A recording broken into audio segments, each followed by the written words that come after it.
Hi, I'm author Teresa Garcia, also known as Amehana Arashi.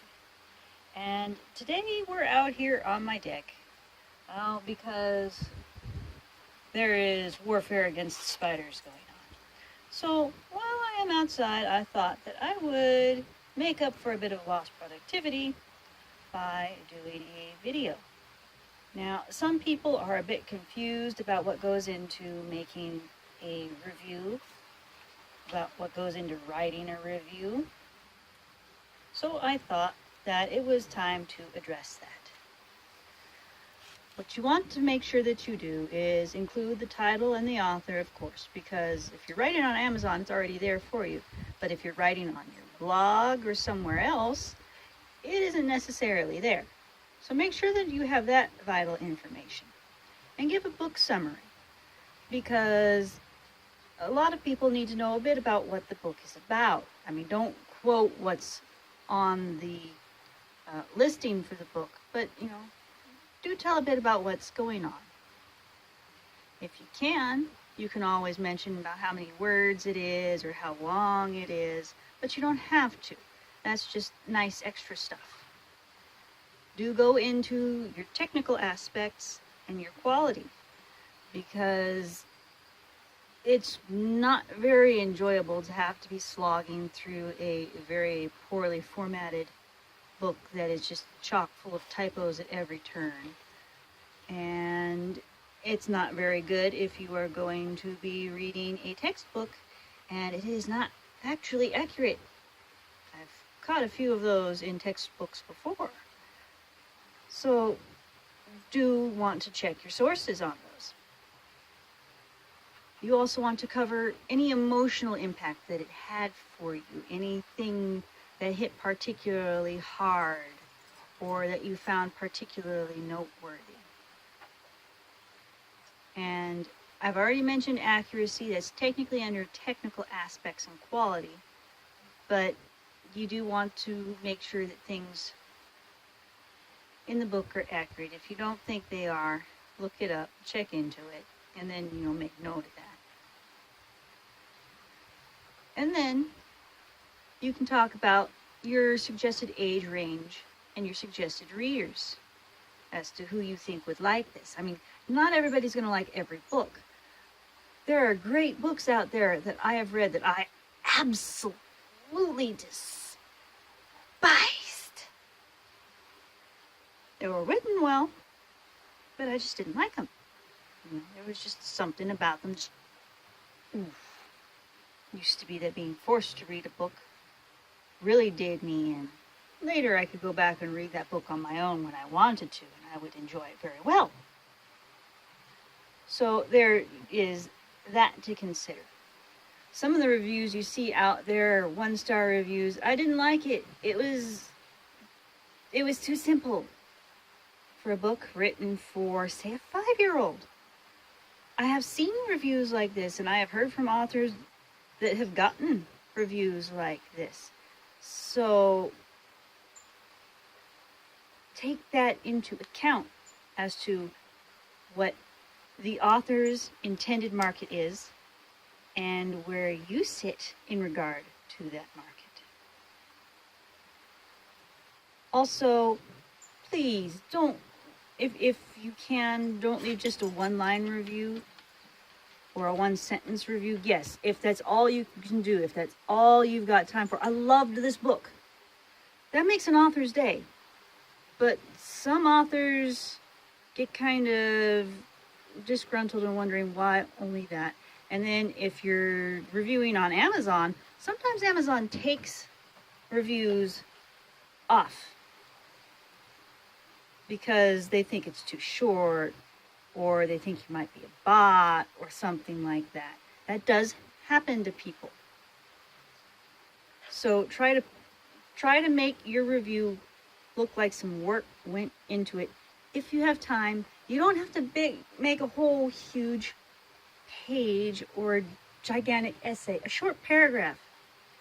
I mean, you don't have to cover all the points that I mentioned, but at least hit some of them so that your review looks like review. To go into star ratings, Some places have star ratings, and star ratings can be confusing because in one place it means that it is top-notch quality. In another place, it just means I really enjoyed this book. So when you leave a star rating, or when you read a star rating, take into account where this is sitting. Is it on Amazon? Is it on Smashwords? Is it on some book blog? Let's see. So there's the enjoyability and there's the quality. Two different things. Some places give you options for star ratings for both. Some places will give, 2 thumbs up. I really like it. Yeah. You got 1 for likability, 1 for quality. I just distracted myself. Things to also keep in mind is you want to point out what you like. You also want to point out what you don't like or what didn't work for you. But do it constructively. Don't be like, oh, this is trash. No. Oh, poorly written. Yeah. Oh, the heroine is dumb. Yeah, don't do that. I mean, you can think that. Some heroines you really want to throttle.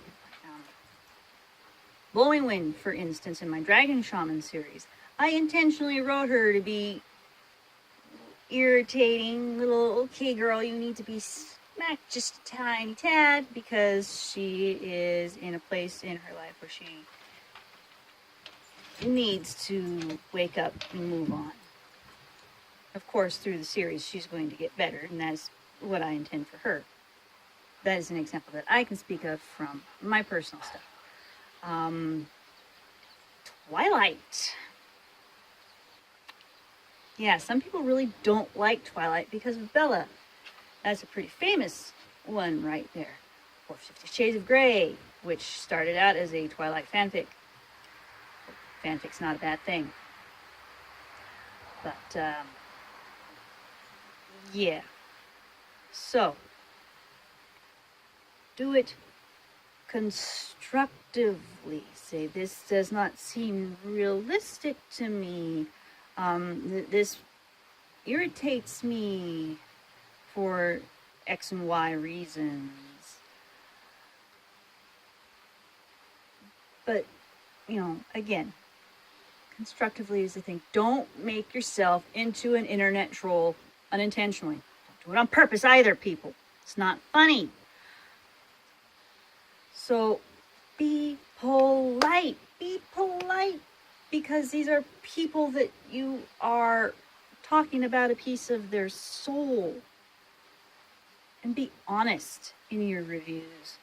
There are a lot of reviews out there that are honest, and there are some that aren't.